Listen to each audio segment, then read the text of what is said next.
Pemirsa, untuk menuju Indonesia Damai, Kementerian Komunikasi dan Informatika Republik Indonesia menggelar diskusi sinergi melawan hoaks bersama elemen masyarakat Gayo, Aceh Tengah. Di saat acara, Bupati Aceh Tengah melaporkan bahwa ada 21 desa yang belum tersentuh internet.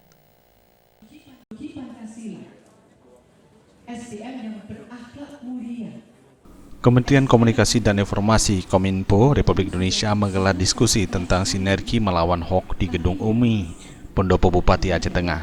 Dalam diskusi ini turut dihadiri langsung oleh Sekjen Kominfo RI, Rosa Rika Nike Wisastuti, untuk membuka dan memberikan pemahaman terhadap pentingnya seluruh elemen untuk melawan hoaks atau berita palsu.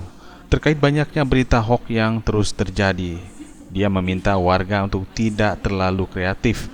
Karenanya ada pihak yang ingin adanya disintegrasi bangsa ini, apalagi terkait isu SARA yang semakin banyak dan terus dikembangkan oleh pihak yang tidak bertanggung jawab. Isa pun meminta warga dan elemen lainnya, terutama para kaula muda, tokoh agama, tokoh adat, bahkan masyarakat umum tidak terlalu menanggapi, apalagi emosi, tetapi lebih baik melakukan cek dan recheck terlebih dahulu atau melaporkan ke web aduan Kominfo agar dapat diperoleh sebenarnya.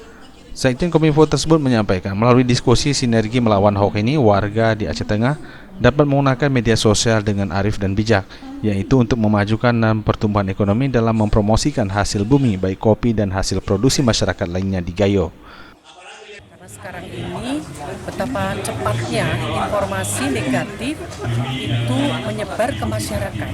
Informasi-informasi negatif, ada hoax, ujaran kebencian, fitnah, menghasut, mencaci, kemudian juga intoleran, radikalisme itu rentan sekali mempengaruhi generasi muda ataupun masyarakat.